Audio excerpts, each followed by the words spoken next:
co-chairman of the board of IPCRI. I welcome all of you in my name, in the name of Mustafa Alami, who unfortunately isn't with us. He had to travel to Brussels, the co-chairman of IPCRI. And I wanted an opportunity, since I'm not participating in the panel, to say a few words about the subject that we're facing.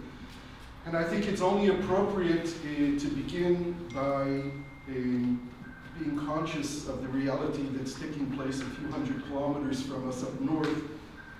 In Aleppo, the human tragedy, the crisis, the genocide that's taking place as a direct reflection of the failure of international foreign policy, and in particular the foreign policy of the outgoing US administration.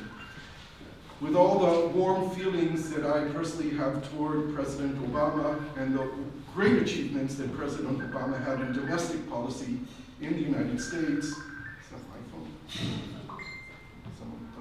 And I think that when we look at this region here, we can only look at the failures of American foreign policy over the last 8 years in this region, and the disaster in Aleppo is a reflection. It's not only a failure of Obama and the Obama administration, but it's also a reflection of the map of the international community that we're facing here, where once again we seem to have proxy wars being fought in a conflict which is developing between the United States and Russia. And of course, we don't know how the new American administration is going to deal with those international conflicts, but it's quite worrying. And I think it's only appropriate that when we come here in a forum of people seeking peace, that we reflect a moment on the human disaster that's taking place in our neighborhood, right next door to us, and the thousands, many hundreds of thousands of people who have already been killed in that conflict. And we all seem unable, unwilling to take a stand and to do something. And we, as the Jewish people in the state of Israel, who went through the Holocaust and said never again, have a special responsibility. Not that I have easy answers of what needs to be done, but at least we need to raise our voices in condemnation of the murder of innocent people that's taking place right next door. A few words, reflections. I think that it's impossible for anyone, anywhere, to speak equivocally about what is to be expected with regard to the future Trump administration. I don't believe we've ever faced an international political reality which is as unpredictable as the one that we're seeing develop in Washington today. Unpredictable because the man contradicted himself so many times throughout the campaign and after the elections with regard to almost every issue that is imaginable. Unpredictable because we see his appointments in his cabinet of people who stand for exactly what their cabinet positions are supposed to be doing, whether it be the Environmental Protection Agency of hiring someone who supports coal and oil and doesn't believe in climate change, or the recent appointment of Rick Perry, the governor of Texas, who ran for office on a campaign saying that he would cancel the Department of Energy, and now he's going to be Energy Secretary. The absurd is outdoing itself in a reality that is simply unpredictable with regard to how he's going to respond to this region and to the world. There are many people who have come out with statements that Trump will be good for Israel. I've heard Arabs say that Trump will be good for the Arabs and good for the Palestinians. I don't know what that means. I don't know what being good for Israel means.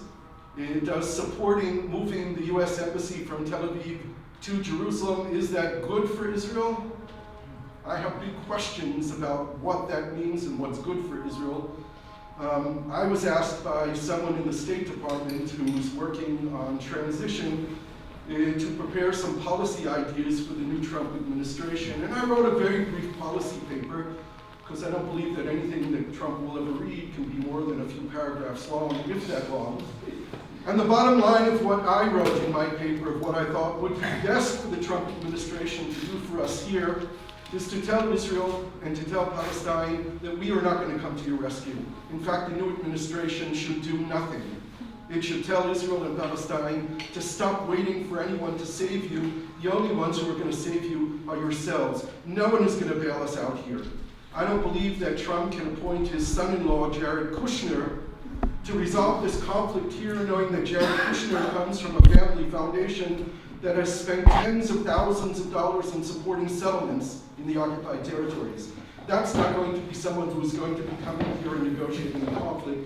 The administration, run primarily by generals and billionaires, is not going to be, I believe, a group of people that we can depend on resolving this conflict for us. And if the Israelis and the Palestinians don't finally come to terms that only when we sit in the room together, knock our heads together and come up with a solution together, with support of our neighbors, with Egypt and with Jordan and with the Gulf states and the Saudis and the North African states, those regional countries that have common cause, common interest, and bear common threats, need to come together. We need to stop waiting for Washington or for Brussels or for Cairo or for anyone else to bail us out. It's only us who are going to do it. And maybe the statements that Trump made in the campaign that he would not intervene and would not do something will be actually what he will do, rather than the statements he made at the AIPAC conference when he was running for president, when he said he would come here and support Israel and support settlements and support moving the embassy.